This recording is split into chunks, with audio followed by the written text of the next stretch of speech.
파트너인 일본인가? 아니면 미지의 조선인가?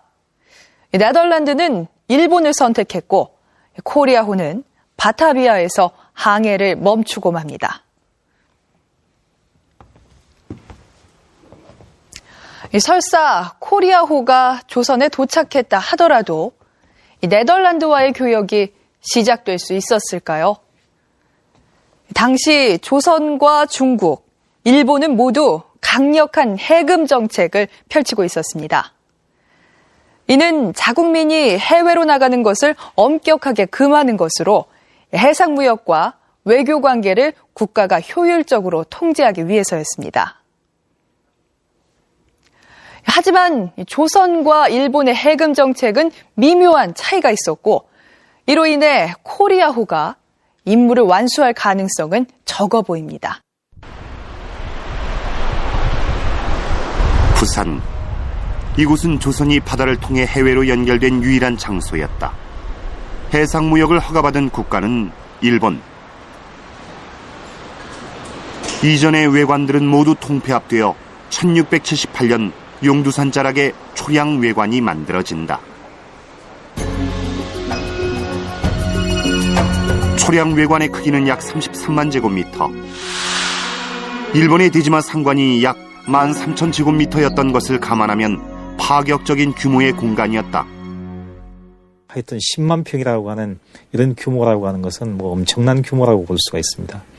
그리고 이제 거기에 그 당시에 대마도에서 왔던 상인이나 아니면 관리들 이런 사람들이 약 한 500명 정도 살고 있는 뭐 조선 속에서는 그 당시에 유일한 외국인이 살고 있는 그 상주 공간이고 오픈된 이런 공간이라고 할 수가 있겠습니다. 그럼 당시 조선과 일본은 어떤 무역을 펼치고 있었을까?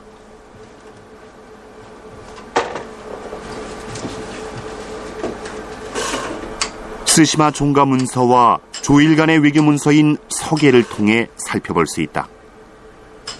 이 내용을 보시면 북벌을 준비하던 효종 시기엔 특이한 수입 물품이 눈에 띈다.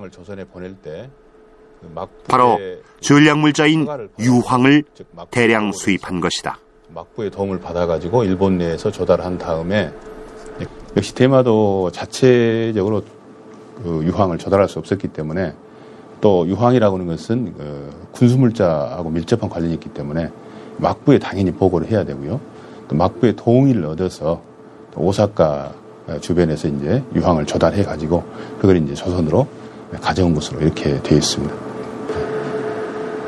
1656년에서 59년까지 북벌을 위해 유황을 수입했던 조선.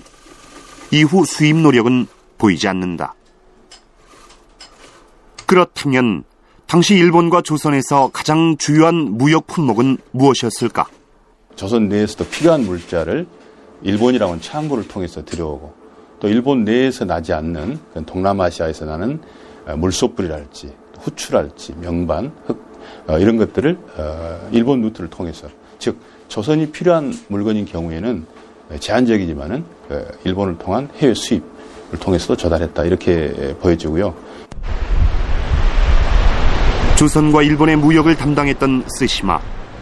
스시마를 통해 조선은 간접적으로 네덜란드와 교역하고 있었던 셈이다. 스시마 상인들이 조선으로 출항하던 나루터. 허가된 배는 연 20척이었지만 편법을 동원해 연 90여 척의 배가 왕래했다. 이 많은 배들에 담긴 것은 단지 교역을 위한 물품만이 아니었다. 別に対馬藩を保護するわけでもないし、他のですね、いわゆるコンペティターを用意することによって朝鮮との貿易を盛んにするということでもないと思います。そうなりますと、対馬藩としては幕府に対して一生懸命自分の存在意義をアピールしなければなりません。1620年代、1630年代には朝鮮から何回も使者が来てますし、また大陸での情勢についても一生懸命対馬は朝鮮で情報を仕入れてですね、幕府に報告しています。 생존을 위해 조선과 무역이 필요했던 스시마. 조선과의 외교 관계를 유지해야 했던 막부, 북방에 힘을 쏟기 위해 남쪽의 안정이 필요했던 조선. 이러한 이해관계 속에서 스시마의 특별한 위치가 결정됐던 것이다. 幕府がポルトガル船の日本来航、ポルトガル船の日本貿易を禁止するにあたって、朝鮮半島経由で中国産の品物を輸入することが可能かどうか、それを対馬藩に打診をしています。 중국 생사의 최대 수입 창구는 나가사키였지만 한때는 조선을 통한 스시마 루트가 커진 시기도 있었다.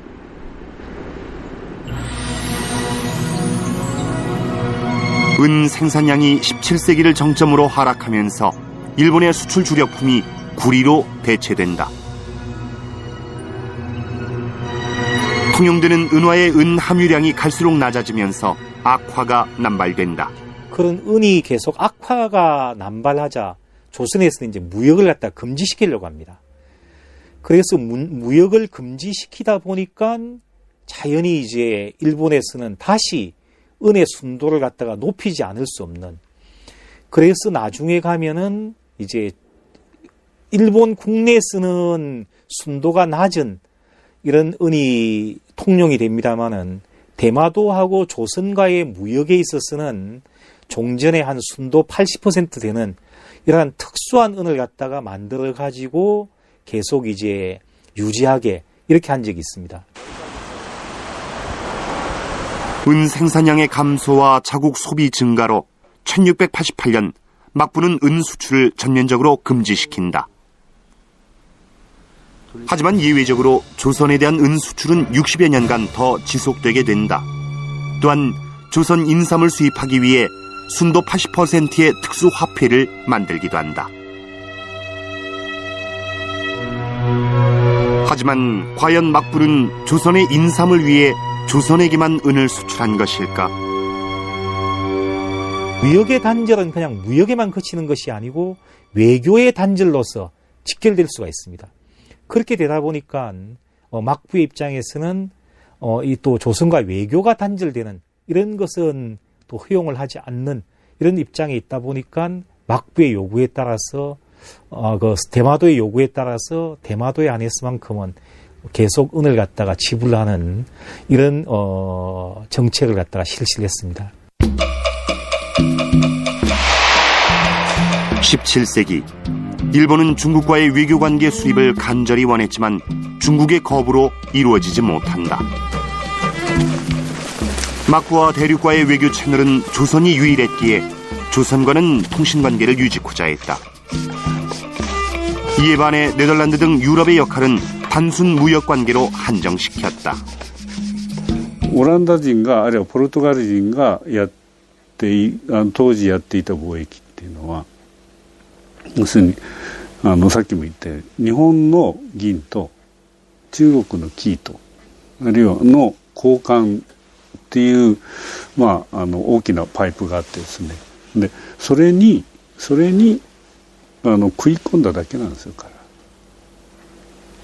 ら。それにテイクパートいいんだけどその一部に参加したんですよ。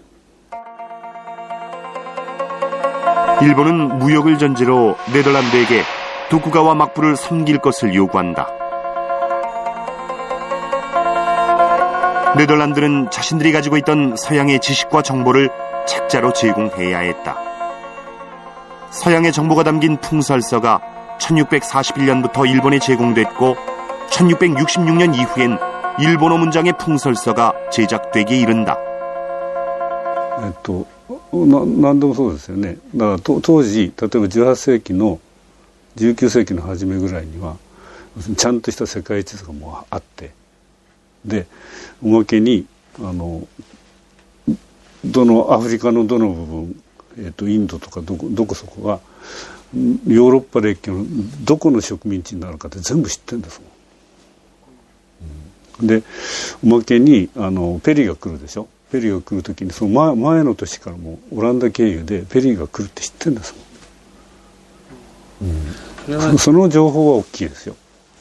でそういう、訓練をでアヘン戦争の情報もすぐもうリアルタイムに入ってきていて。